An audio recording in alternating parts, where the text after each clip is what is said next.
Hello everyone, आज हम लोग आपकी 1.3 एक्सरसाइज के कुछ क्वेश्चन डिस्कस करेंगे। सबसे पहले क्वेश्चन करने से पहले आपको क्या पता होनी चाहिए, कुछ कंसेप्ट आपको आने चाहिए, वो सीखते हैं। तो थ्योरम 1.3 हमें सीखनी है सबसे पहले। तो थ्योरम 1.3 का हमें प्रूफ नहीं करना है, सिर्फ ये देखना कि क्या कहती है।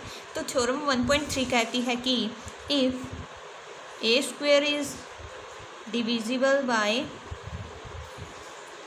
पी, जहाँ पे पी क्या होगा, कोई भी prime number, then a is also divisible by p। तो थ्योरम हमें क्या कह रही है बच्चों, अगर a स्क्वायर डिविजिबल है p यहाँ पे कोई भी प्राइम नंबर होएगा, तो अगर a स्क्वायर डिविजिबल है p से, तो a भी पक्का डिविजिबल होएगा p से। और एक और कंसेप्ट आपको पता होना चाहिए कि रैशनल नंबर कौन से होते हैं। अब रैशनल नंबर कौन से होते हैं बच्चों, जो p ओवर q की फॉर्म में लिखे जाते हैं, या a ओवर b भी कह लेते हैं बच्चों, या a ओवर b लिख लो, जो a ओवर b की फॉर्म में लिखे जाते हैं, और जहाँ पे नीचे वाला जीरो नहीं होना चाहिए। यहाँ पे q नहीं जीरो होना चाहिए और यहाँ पे b नहीं जीरो होना चाहिए। कई बच्चे a ओवर b की फॉर्म में लिख देते हैं इनको, कई p ओवर q। ये तो हमारी वेरिएबल है, कुछ मर्जी लेट कर सकते हैं आप, ठीक है। एक और कंसेप्ट आना चाहिए, को प्राइम नंबर। को प्राइम नंबर कौन से होते हैं, वो दो नंबर को प्राइम होते हैं जिनका HCF 1 होता है। तो जैसे 4 और 5, इन दोनों का अगर आप HCF निकालोगे वो कितना आएगा, 1। तो HCF ऑफ 4 और 5 कितना आ गया, 1 आ गया। तो 4 और 5 क्या है, 4 एंड 5 आर को प्राइम। तो जिन दोनों नंबरों का HCF 1 आता है, उन दोनों नंबरों को हम क्या बोलते हैं, को प्राइम। तो अब क्वेश्चन स्टार्ट करते हैं। क्वेश्चन नंबर 1 है हमारा, prove that √5 is irrational। इस क्वेश्चन को हम कॉन्ट्राडिक्शन मेथड से सॉल्व करेंगे बच्चों। कॉन्ट्राडिक्शन मेथड क्या कहता है कि हम उल्टा लेके चलते हैं, गलत लेके चलते हैं, कि √5 को हम इरेशनल नहीं रैशनल लेके चलेंगे। अगर हम उल्टा लेके चल रहे हैं, √5 को रैशनल लेके चल रहे हैं, तो हमारी प्रूफ में भी कहीं ना कहीं गलती आ जाएगी। तो हम कह देंगे कि जो हमने सोचा था ना √5 को, वो नहीं निकला, तो हम गलत थे। तो स्टार्ट करते हैं बच्चों। ऑन द कॉन्ट्राडिक्शन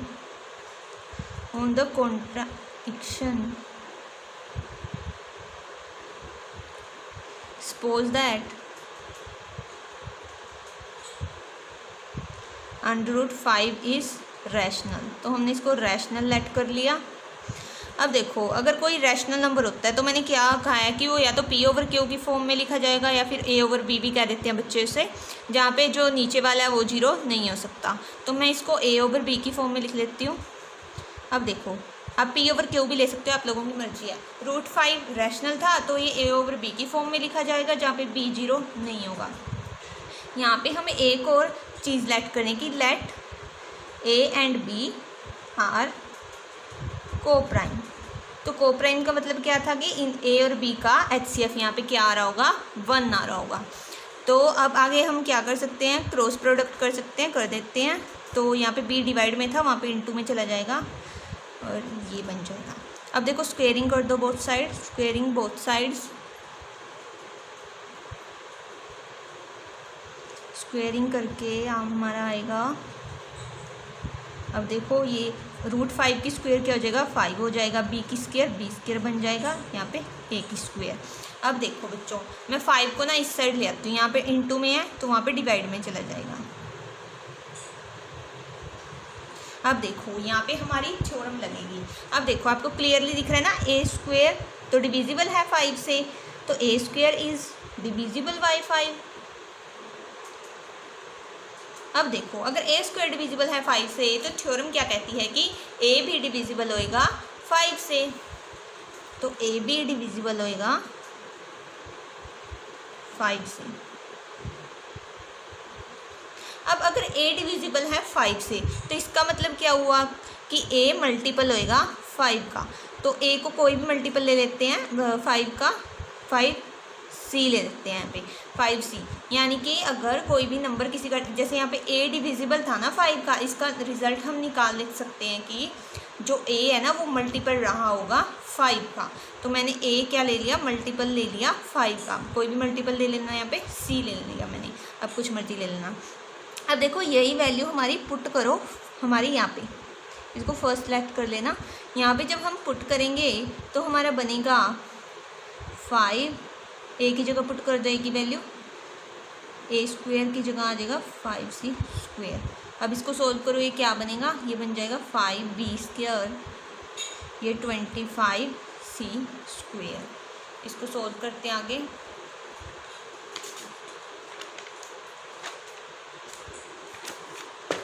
तो ये हमारा आ रहा है 5b स्क्वायर 25c स्क्वायर। अब देखो ये 5 को साइड ले जाओ दूसरी साइड, तो ये बन जाएगा, कट हो जाएगा 25 से स्क्वायर। तो हमारा कैंसिल आउट करके कितना आ गया, 5c स्क्वायर। अब देखो 5 को इस साइड ले आओ डिवाइड में। अब देखो आपको दिख रहा होगा कि b स्क्वायर डिविजिबल है 5 से, तो यहाँ पे लिख देते हैं b square is divisible by 5। अब फिर हमारी थ्योरम लग रही है कि b स्क्वायर अगर डिविजिबल है 5 से तो b भी क्या आएगा, is divisible by 5, then b is also divisible by 5। अगर देखो मैंने पीछे जैसे आपको बताया कि a अगर डिविजिबल है 5 से तो पक्का a मल्टीपल रहा होगा 5 का, तो मैंने a को क्या ले लिया था, कोई भी मल्टीपल ले लिया था 5 का, 5 के साथ में। अब देखो यहाँ पे क्या है, हमारा b डिविजिबल है 5 से, तो b भी तो पक्का कोई ना कोई मल्टीपल रहा होगा 5 का, तो यहाँ पे कोई और मल्टीपल ले लेते हैं, d ले लेते हैं। तो यहाँ पे b is equal to 5d आ गया। अब देखो अगर हम HCF निकाल लेंगे a का और b का, अगर हम HCF निकालने जाएं a और b का, तो हमारे पास देखो हमें क्लियरली दिख रहा है कि a की वैल्यू 5c है और b की वैल्यू क्या है, 5d है। साइड में करके दिखाती हूँ, a की वैल्यू 5c है, b की वैल्यू 5d है। अगर देखो HCF का मतलब क्या होता है, कॉमन लेना। अगर हम इन दोनों का HCF निकालेंगे ना तो कम से कम हमारे पास 5 तो कॉमन आएगा ना। देखो 5 कॉमन है ना इन दोनों में, तो HCF क्या आया, कम से कम 5 तो आएगा ही, कुछ और भी आ सकता है, तो कम से कम 5 तो आया। बट हम तो क्या मान के चले थे कि HCF क्या आ रहा है हमारा, 1 है इनका, को प्राइम लेके चले थे ना इन दोनों को, तो HCF तो हमारे अकॉर्डिंग 1 होना चाहिए, बट हमारा तो HCF कितना आ रहा है, 5 आ रहा है। तो ये तो कुछ गलती होगी ना, तो गलत आ गया हमारा, हम गलत लेके चले थे तो गलती तो कहीं ना कहीं आएगी। तो यहाँ पे हमारा क्या आ गया, A and B have 5 as common number, 5 has common factor, मतलब कि इन दोनों में 5 तो कॉमन आ ही रहा है ना। बट वी सपोज दैट हम क्या लेके चले थे, A and B are coprime, तो हम क्या लेके चले थे कि इन दोनों का HCF कितना आएगा, 1 आएगा, बट हमारा HCF एंड में आ कितना गया, 5 आ गया। तो हम तो गलत थे, तो इसका मतलब क्या हो गया कि अवर अजम्पशन, जो हमारी सोच थी, अजम्पशन मतलब जो सोच थी, इज़ रॉन्ग। हमारी सोच क्या थी, सोच ये थी हमारी कि हम √5 को रैशनल लेट कर रहे हैं, तो √5 इज़ नॉट रैशनल, तो हमारी सोच गलत होगी। तो सो दैट √5 इज़ इरेशनल। अब देखो गलती कहाँ पे आई, गलती बस ये याद रखना कि हमारी कहाँ पे आएगी कि A और B का कॉमन फैक्टर 5 आ गया। ये रफ में भी करके दिखा दिया मैंने आपको, 5 आ गया, बट हम क्या लेके चले थे कि HCF कितना आना चाहिए, 1 आना चाहिए। को प्राइम लेके चले थे ना, को प्राइम का मतलब क्या था, HCF 1 आना चाहिए, बट 1 तो नहीं आया, ये तो 5 आ गया। तो इसका मतलब क्या हुआ कि हमारी अजम्पशन क्या होगी, रॉन्ग। तो हम क्या लेके चले थे, √5 को रैशनल लेके चले थे, तो हमारी अजम्पशन रॉन्ग होगी, तो √5 क्या आएगा, इरेशनल। हमारा सेकंड क्वेश्चन है बच्चों, प्रूव दैट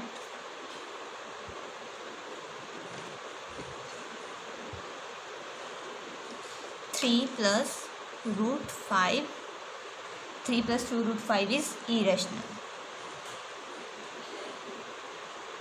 तो ये क्वेश्चन भी हम कॉन्ट्राडिक्शन मेथड से ही सॉल्व करेंगे बच्चों। सबसे पहले तो हम लेट कर लेंगे कि 3 + 2√5 क्या है, रैशनल है, तो उल्टा लेके चले हैं, तो हमारे प्रूफ में भी कहीं ना कहीं गलती आ जाएगी। तो स्टार्ट करते हैं। तो on the contradiction suppose that या अज्यूम दैट 3 + 2 √5 इज़ रैशनल। अब रैशनल है तो ये a/b की फॉर्म में लिखा जाएगा, तो इसको a/b की फॉर्म में लिख देते हैं। 3 + 2 = a/b, जहाँ पे b क्या है, 0 नहीं है। और जब भी हम ओवर की फॉर्म में रैशनल नंबर को लिखते हैं तो ये a और b होते क्या हैं, इंटीजर होते हैं बच्चों। ऊपर वाला भी इंटीजर ही होता है, नीचे वाला भी, a भी इंटीजर है, b भी इंटीजर है। तो यहाँ पे लिख देते हैं a and b are integers. और एक और बात हम लिखते होते हैं कि a and b are coprime. अब देखो, अब हम क्या कर सकते हैं, इसमें हम 3 को दूसरी साइड लेके जा सकते हैं। तो 3 को दूसरी साइड ले जाएंगे। अब इसको थोड़ा सेट करके लिख लो। तो जब 3 के नीचे हम 1 कंसीडर कर लेंगे, तो जब इन b और 1 का एलसीएम लेंगे तो b आ जाएगा नीचे, तो और यहाँ पे फिर a बन जाएगा ऊपर, और यहाँ पे क्या आ जाएगा हमारा 3b।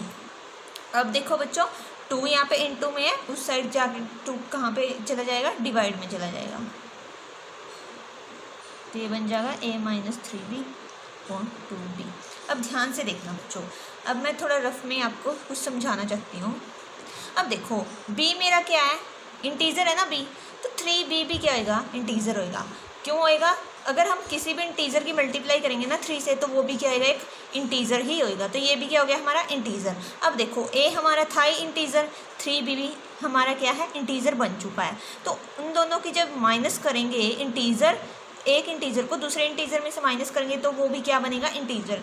तो इसका मतलब a जो इंटीजर है उसको इस इंटीजर में से माइनस करेंगे तो आंसर भी क्या आएगा, एक इंटीजर आएगा। तो इसका मतलब क्या हो गया, ऊपर वाला हमारा पूरा क्या बन गया, इंटीजर बन गया। ऐसे ही देखो, b क्या है, मेरा इंटीजर है। ये तो मैं लिख के चली हूँ स्टार्टिंग में कि b क्या है, इंटीजर है। तो b इंटीजर है, तो जब हम इसको 2 से मल्टीप्लाई कर देंगे, किसी भी इंटीजर को 2 से मल्टीप्लाई करके देख लेना, वो भी क्या आता है, एक इंटीजर ही आता है। तो इसका मतलब हमारा नीचे वाला पूरा भी क्या हो गया, एक इंटीजर हो गया। हमारा ऊपर वाला पूरा भी क्या आ गया, इंटीजर आ गया। अब देखो, जब भी हम एक इंटीजर को दूसरे इंटीजर से डिवाइड करते हैं तो वो कौन सा नंबर बनता है, रैशनल नंबर। इसका मतलब क्या हुआ कि यहाँ पे लिख देते हैं clearly a - 3b is a integer number.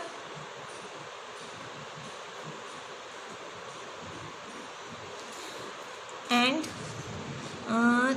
2b is also a integer number। सो ऊपर वाला भी इंटीजर है पूरा, नीचे वाला भी इंटीजर है, तो इंटीजर को इंटीजर से डिवाइड करते हैं तो वो क्या बनता है, एक रैशनल। सो दैट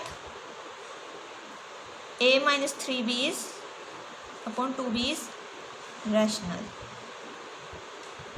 अब देखो, ये पूरा का पूरा नंबर क्या बन गया, हमारा रैशनल बन गया। अब ये पूरा नंबर हमारा रैशनल बन गया, जो राइट साइड में नंबर है लिख देते हैं। सो अवर राइट साइड इज और रैशनल नंबर बन गया ना, ठीक है। ये तो बात हो गई हमारी पक्की। अब देखो, √5 क्या है, √5 तो बट एक इरेशनल नंबर है। √5 क्या है, इरेशनल है। तो इसका मतलब क्या हुआ, so our left hand side is a irrational number. अब देखो बच्चों, ध्यान से समझना कि ये हमारा राइट साइड में रैशनल नंबर है और ये इरेशनल नंबर है। ये तो मैथ में कभी भी पॉसिबल हो ही नहीं सकता कि एक रैशनल नंबर एक इरेशनल नंबर के इक्वल आ जाए। तो हमने कैसे लिख दिया इसको, रैशनल को इरेशनल के इक्वल लिख रहे हैं हम। तो ये तो हमारा गलत हुआ। तो इसका मतलब यहाँ पे हमारी इस मेथड में गलती कहाँ पे आई कि हमने एक रैशनल नंबर को इरेशनल नंबर के इक्वल लिख दिया। तो हम यहाँ पे लिख देंगे, सो we know that a rational number can never be equal to a irrational number। इसका मतलब क्या हुआ कि हम जानते हैं कि एक रैशनल नंबर, ये पूरा रैशनल नंबर है, कभी भी एक इरेशनल नंबर के इक्वल नहीं हो सकता। तो इसका मतलब क्या है, हम कुछ जो लेके चले थे ना, हमारी अजम्पशन कि ये रैशनल है, ये गलत हो गई। सो अवर assumption is wrong। तो हम रैशनल लेके चले थे हमारी assumption में, तो इसका मतलब क्या है, हमारी assumption wrong है। तो इसका मतलब क्या हुआ कि ये रैशनल नहीं था, irrational नंबर था। So that 3 + 2√5 is irrational। तो अब तो आपको थोड़ा थोड़ा समझ में आ ही गया होगा कि कॉन्ट्राडिक्शन मेथड में क्या लेके चलते हैं, उल्टा लेके चलते हैं, फिर प्रूफ में कहीं ना कहीं गलती आ ही जाएगी। जैसे यहाँ पे रैशनल नंबर एक इरेशनल नंबर के इक्वल मैंने हमारा आ गया, बट ये तो कभी पॉसिबल ही नहीं है, तो हमारा तो यहाँ पे गलती आ चुकी है। तो इसका मतलब यहाँ पे हम जो अज्यूम करके चले थे वो गलत था। थर्ड क्वेश्चन डिस्कस करेंगे। 3 पार्ट हैं थर्ड क्वेश्चन के। सबसे पहला पार्ट डिस्कस कर लेते हैं। फर्स्ट पार्ट क्या है हमारा? फर्स्ट पार्ट है 1/√2 को हमें क्या प्रूफ करना है? इरेशनल प्रूफ करना है। शॉर्ट में लिख दिया क्वेश्चन। अब आंसर देखना, वही मेथड लगाएंगे क्या कि कॉन्ट्राडिक्शन मेथड लगाएंगे हम, इसको रैशनल एज्यूम करके चलेंगे। On the contradiction suppose that 1/√2 is rational. अब रैशनल है तो पक्का है ये तो कि वो a/b की फॉर्म में लिखा ही जाएगा, जहाँ पे b 0 नहीं हो सकता कभी भी। और a और b क्या है? a and b are integers. a और b क्या है? इंटीजर्स। और एक और बात है कि a और एंड b का b क्या है? को प्राइम है, मतलब कि इनका एक्सएफ क्या है? 1 है, और को प्राइम। अब देखो, अब हम क्या कर सकते हैं, इसमें क्रॉस प्रोडक्ट कर सकते हैं। तो क्रॉस प्रोडक्ट कर दो, b 1 के साथ इंटू में आ जाएगा तो b बन जाएगा, और √2 उस साइड चला जाएगा। अब देखो मैंने सेकंड क्वेश्चन कराया था और थर्ड क्वेश्चन के जो भी पार्ट है उनमें एक ट्रिक आपको समझ में आनी चाहिए कि इन क्वेश्चंस में हम क्या करते हैं कि जो अंडर वाला होता है ना नंबर, जैसे यहाँ पे √2 है और पिछले क्वेश्चन में क्या था? पिछले क्वेश्चन में √5 था। इनको हम एक साइड ड्राइव करते टाइम हम इनको एक साइड ही कोशिश करेंगे रखने की और बाकी को दूसरी साइड ले जाते हैं। जैसे मैंने √5 अकेला रख लिया था ना एंड में, ऐसे ही हमें इस क्वेश्चन में भी क्या करना है कि √2 को अकेले रखने की कोशिश करना होता है। तो अब a है इसके साथ, तो a को दूसरी साइड लेकर जाना पड़ेगा ही पड़ेगा, क्योंकि √2 अकेला रहना चाहिए। ध्यान से सुनना बच्चों, देखो b/a, जिसमें b भी क्या है? मेरा इंटीजर है, और ए भी क्या है? इंटीजर ही है मेरा।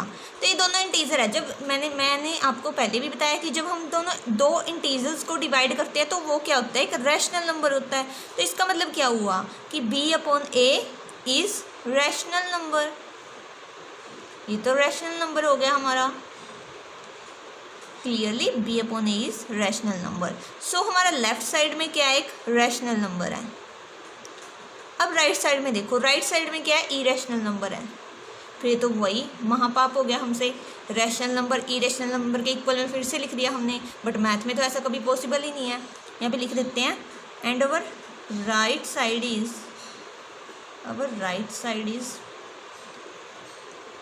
√2 which is irrational। So as we know that a rational number can't be equal to a irrational number, can never be equal to a irrational number। तो रैशनल तो कभी इरेशनल के इक्वल हो ही नहीं सकता। तो रैशनल इरेशनल के इक्वल नहीं हो सकता, तो मैंने यहाँ पे कैसे लिख दिया? तो इसका मतलब ये हुआ कि हमारे यहाँ पे गलती हमें मिल चुकी है प्रूफ में। इसका मतलब क्या हुआ? हमारी अजम्पशन थी ना जो, वो रॉन्ग थी। अजम्पशन क्या थी हमारी? अजम्पशन क्या थी कि ये एक रैशनल नंबर है। सो अवर अजम्पशन इज रॉन्ग। इसका मतलब क्या हुआ? So that 1/√2 is irrational। ऐसे इसका सेकंड पार्ट देखेंगे। अब वो है 7/√5 को इरेशनल प्रूफ करना है। वही सबसे पहले तो सपोज कर लेंगे कि ये रैशनल है। तो देखते हैं ऑन द कॉन्ट्राडिक्शन इसमें लिखने का मटेरियल थोड़ा ज़्यादा होता है क्वेश्चन में, बस आपको समझ में आना चाहिए, आप अपनी लैंग्वेज में लिख देना। Assume that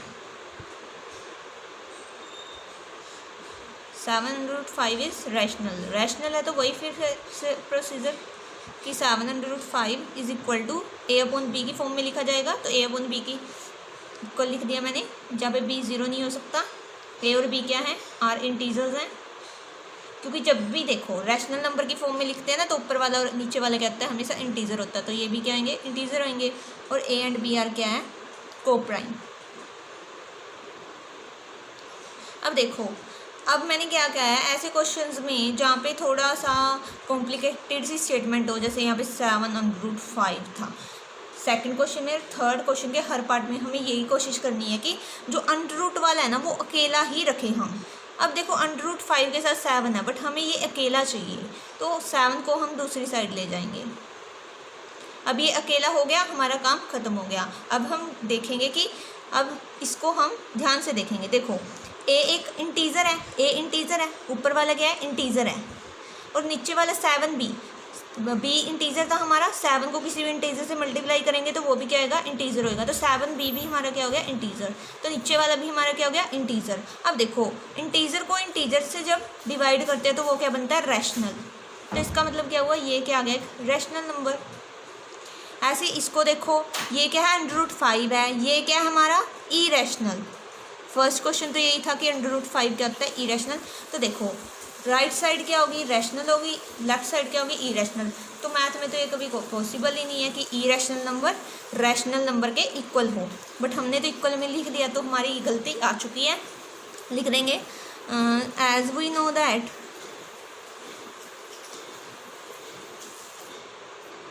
our